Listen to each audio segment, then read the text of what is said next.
Question is the motion be agreed to. Honourable Member for Nelson in reply. Thank you, Mr. President.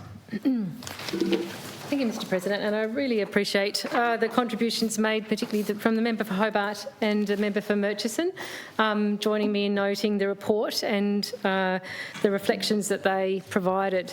I'll just make mention of a few things that came up in those reflections, including from the government. I appreciate the government's response to that. It's really interesting when people reflect on the RTI framework that we have and its effectiveness from their experience, and the member for Hobart and member for Murchison both did that, and I absolutely have to agree. My anecdotal experience as well, as a frequent user of our RTI system, is that I have never received everything I asked for in full. I have always, when requested an internal review, had something further released, actually. But then I've always asked for an external review, and the ones that have actually managed to get through the system have always then released to me something far more than the original decision or the internal review released, and have made absolutely pointed assessments of the lacking decision-making at the first stage and the internal review stage. And again, when I'm making those sorts of comments, Mr. President, I want to be really clear here. I'm not making a criticism necessarily of individuals who are doing this work. They're working within a system, and this report makes really clear, within a culture that doesn't actually support them to give effect to the full intent of the legislation. Member for Murchison posed the question, were we ever on track, given that this report is about getting back on track? And I think perhaps the point at which we were on track is when this Parliament in 2009 passed the RTI Act. Because at that time, the model that's in that Act and the intent of that Act is absolutely exemplary in terms of a right to information framework. It's absolutely based on the right principles of push, not pull. And if it were given effect to in its full based on its full principles, we would be seeing an entirely different situation now, and a different remarks being made when it was reviewed. The report makes it really clear that we are not giving effect to that Act as in the way that we should be, and that's a cultural issue. I appreciate the member for Hobart going into some more detail around the Integrity Commission reports that were part of a series of other reports reviewed by the reviewers of the Get Back on Track report. They were quite shocking, absolutely shocking. And the own motion report that came out that I mentioned just last week from the Ombudsman, showing that inappropriate release of personal information is happening in 30 to 40% of cases in some departments of RTIs being released. Absolutely shocking that that's the case. Anywhere we look here, we see a failure. And as much as the government wants to get up and read through lists of things, it's busy work and just pointing to lists of things that you're doing, most of which are partial at best in effectiveness to addressing the fundamental issues here, is really disappointing. I'd really like the government to actually, it would have been refreshing to have the government get up and say, actually, we accept that this has exposed some incredibly problematic cultural issues, and we absolutely will be addressing those by fully engaging with these recommendations from these independent experts that we've had the absolute privilege of having provided us with their independent and expert advice in these recommendations. I agree that the GBEs aren't required at the moment to have disclosure logs, and they absolutely should have. Anyone that comes under our RTI Act should be providing a disclosure log of what they disclose under that Act. There's no reason not to. As soon as something is disclosed to someone, generally that means it's public information. It should be available to the public. We should be able to see it. There's all sorts of ways that disclosure logs should be improved, and there's some of that work being done. I really hope to see that come to fruition fully. That will remain to be seen. We might have to wait 3 years to find out, Mr. President, because we're not reviewing anything in 12 months' time. We're waiting 3 years to review and to have another survey of things and see if we're on track. What a shame. Noting the government's response or contribution, to this debate, I just find it astonishing for the government to start off by saying that, acknowledging that right to information is a fundamental pillar of a democratic government, and then to turn around and not acknowledge that this report is absolutely damning in the fact that their pillar is crumbling in and cannot hold up our democratic government as robustly as it should, anywhere near as robustly as it should. The framework we have is sound and the practice is utterly flawed. They're right. Practical, implementation of reforms is all fine, and yes, we do have budget constraints, but actually, as the member for Murchison rightly pointed out, a whole lot of improvement can be made and savings can be realised if we do improve the way we transparently we put transparency around decision making. Here's the thing, Mr. President. Accountable decisions are good decisions that have better outcomes.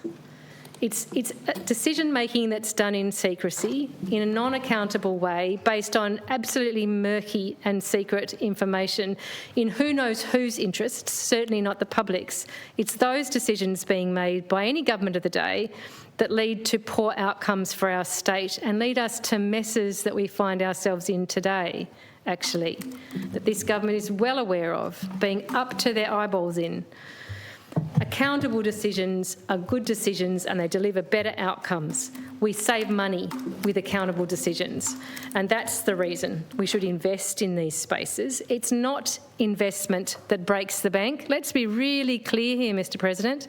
The sorts of investment that would be required to fully implement every single recommendation here that the government says we're too fiscally constrained to necessarily contemplate, the full amount would be very, very modest compared to the amount we need to spend in all sorts of service systems in our state. And what it would do is lead to better decision making when it comes to those other service systems, lead to better decision making in terms of our priorities and where we choose to allocate our, yes, constrained resources. This is not about superfluous investment, it's about strategic investment. And it's about delivering better outcomes because it delivers better government to put transparency and accountability around the decisions that any government of the day makes. I really appreciated what the member for Murchison said, that just because something provides discomfort for a government of the day, because it does put more visibility and accountability around their decisions, that doesn't mean that it shouldn't be done. In fact, what that is, that discomfort is it's healthy in a democracy, and it's healthy to ensure that public interest is being put to the forefront and governments are held to account for that. It serves the public interest to know the basis of decisions being made. And I agree with the member for Murchison and thank her for speaking in some detail about the recommendations which have been essentially rejected by the government around the disclosure of cabinet materials.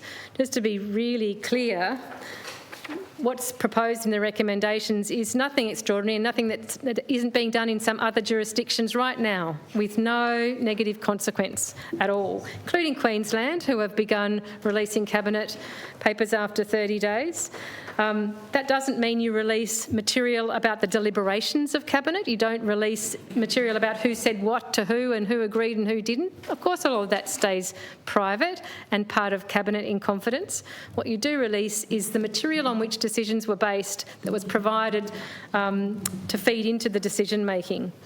And yes, that actually doesn't constrain frank and fearless advice. In fact, the public service has an obligation to provide frank, candid and fearless advice. That's an obligation of the public service to do that. And actually release of cabinet materials that decisions are based on, the briefing papers or the reports or whatever provided to cabinet, by the time it gets to cabinet, it has been through numerous iterations of being developed, of having the evidence base tested, of being approved through various levels of the public service. By the time it gets to cabinet, that should be absolutely robust advice, and it should be according to the requirement of the code that the public servants have to live by in their roles of providing frank, candid and fearless advice. I think it's a convenient excuse that gets rolled out to try to keep secrecy around these things. what's really the fear there, Mr President, I suspect, and the member for Murchison alluded to this too, is that actually if we had an agreement, as per the recommendations in this report, that the materials that fed into decision-making in Cabinet were released after 30 days, what would be exposed is when the government hasn't cared to equip itself with any clear evidence or clear policy work behind the decisions being made, and has in fact made a decision based on either next to no policy input or evidence base or clear research or clear expert information, but has made a decision based on some other factors, Mr President. Political self-interest, perhaps to help some people out that they like out there in the community or in the business community. If that's the basis for the decisions, and what we would see from the release of Cabinet papers after 30 days is that there is exactly zero good evidence behind a decision made by Cabinet, then no wonder a government wants to cover that up. But that's actually shocking and astonishingly poor form. It absolutely proves that decisions aren't being made in the public interest. And in fact, it'll be interesting next week when we debate a motion that I've put on the notice paper today, because that certainly involves decisions made in Cabinet that I can guarantee you right now we will get to the bottom of having absolutely no expert-informed evidence put to Cabinet to inform that decision. Absolutely none. And of course that's going to be embarrassing for the government when that has to be admitted, because then you have to ask yourself, well, on what basis were those decisions made? Were the choices made to go down that avenue rather than an evidence-based, expert-informed avenue instead? Whose interests are being served? So this is the thing, Mr President. It's very sad the government's rejected basically those two very key, very worthwhile recommendations around much more transparency around Cabinet decision-making, particularly when we find ourselves as a state. I think when you're out in the community talking to people, we're at an absolute nadir, that lowest point about people's confidence in the way decisions are made in this state and on whose best interests those decisions are being made. It's subterranean, people's confidence in that right now, Mr President. This was an opportunity to start to turn that around. And unfortunately, based on what we've seen so far from the government's response, that is not what we're going to see eventuate. Again, I appreciate the contributions made by the member for Hobart and the member for Murchison in joining me in noting the report. I thank the government for their response to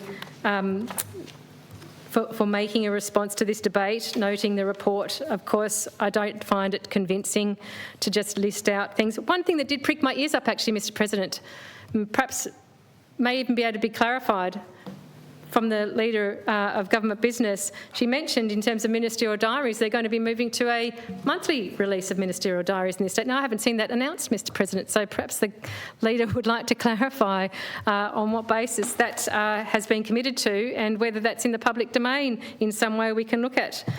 Certainly ministerial diary disclosure, which, Mr President, most will remember here, occurred as a result of a motion brought in this chamber a number of times and has now been consulted on in terms of improvements as a result of motions brought in this chamber a number of times. And we're waiting to hear the results of the consultation that was undertaken late last year around ministerial diaries. I hope one outcome of that consultation on improvements will be to do things like look at the timeliness of disclosures of ministerial diaries. The Leader of Government Business mentioned it here in her contribution. It's apparently a new commitment to a new policy on that. So if there's anything further that can be mentioned in passing, or perhaps the Leader can come back and clarify it tomorrow. But it certainly pricked my ears up because at the moment it's quarterly, not monthly. Through you, Mr President, that's exactly what I read out, what you heard, and I can... Monthly? Oh, yeah. There's an intention to move to monthly release of ministerial diaries. And so when will that be formally announced by the government and provided, when will we be provided with details on that, I wonder? I'll take that question on notice. Yes, thank you, Leader. Thank you. Interesting one.